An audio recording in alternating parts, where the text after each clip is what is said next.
બધા પ્રોપર સુધી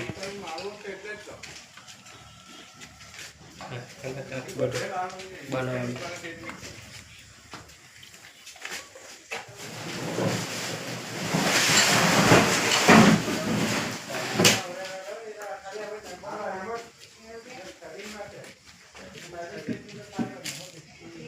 પાંચ વર્ષથી એટલે કે આમાં બેહાડવામાં આવે ને નાના છોકરાઓને બાજુમાં છે ત્યાં બેહાડવામાં આવે, બાજુમાં ઘર છે ત્યાં બેસાડવામાં આવે. આ ચોમાસામાં કેવી રીતે બેહાડે છોકરા લોકોને બહુ હેરાન થાય બધા જ અહીંયા.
जोहार जय आदिवासी। मारू नाम मुकेशभाई ठाकुरभाई पटेल,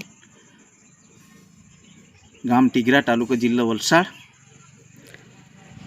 जे आज सोशल मीडिया में तथा मीडिया में जे तमारा विडियो पोस्टर वायरल थई रह्या छे, तो शू घटना बनी हती तमारे साथे? मैं धनोरी गामना अंदर जर्जरित हालत में आंगणवाड़ी हती।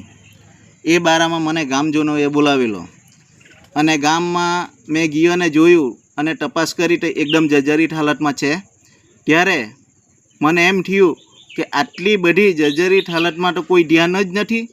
त्यारे मैं विडियो बनावी, फोटा पड़ाव्या अने फोटा पाड़ीने मैं मीडिया समक्ष रजू कर्या अने टीडीओ डीडीओ अने कलेक्टर साहेब ने मैं ईमेल द्वारा रजूआत करी अने ते बारामां सरपंच पटीने मैं फोन कर्यो कि ठराव में लीधेल छे कि नथी, तो मने ठराव आपो।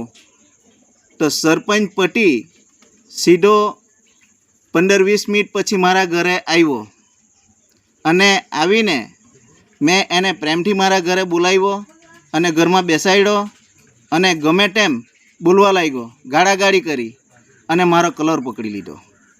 कलर पकड़ीने अभद्रा भाषा बोलवा लाग्यो। मारी घरवाળી वच्चे पड़ी तो तेने धक्को मारी दीधो। ज्यारे तमारी साथे जे घटना बनी तो आ बाबते तमे कया अधिकारीने रजूआत करी? मैं आ घटना बाबते पोलीस स्टेशन रजूआत करी छे, टीडीओ साहेब ने अने डीडीओ साहेब ने पण रजूआत करी छे अने मीडिया ने आ जे रजूआत हती ए मैं कॉपी आपी छे।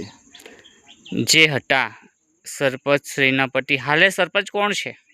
हाले रोशनीबेन छे अने रोशनीबेनना पति वहीवट करे छे, मतलब संचालन करे छे। हाँ। तो ए बाबते तमे शुं कहेवा मांगशो? सरपंच श्री काम नहीं करता अने सरपंच पटी काम करे तो केटलुं योग्य? तो सरपंच आपणे कोने बनावेला? पटीने बनावला के पत्नीने बनावला? ए पण एक ध्यान में लेवा जेवी वात छे। तमारे टीडीओ साहेब अने डीडीओ साहेब ने ए जणाववुं छे कि आ सरपंच पटीने शुं તમે યોગ્ય રીતે ગણશો કે પછી બિનયોગ્ય રીતે ગણશો? મારે તો એ કહેવું છે કે આ સરપંચ પટી કામ કરે છે તો સરપંચ સસ્પેન્ડ થવો જોઈએ. મતલબ તમારે કેવું છે કે યોગ્ય તપાસ થવી જોઈએ. થઈએ યોગ્ય રીતે કાર્યવાહી અને કાયદાકીય રીતે તપાસ થવી જોઈએ આની. જી જી, આપણે સાથે જે મુકેશભાઈનું કહેવું છે કે યોગ્ય તપાસ થવી જોઈએ. જે તમે હની ન્યૂઝ નેટવર્કમાં ઇન્ટરવ્યૂ આપ્યું તે બદલ આપનો ખૂબ ખૂબ આભાર. જોહાર જય આદિવાસી.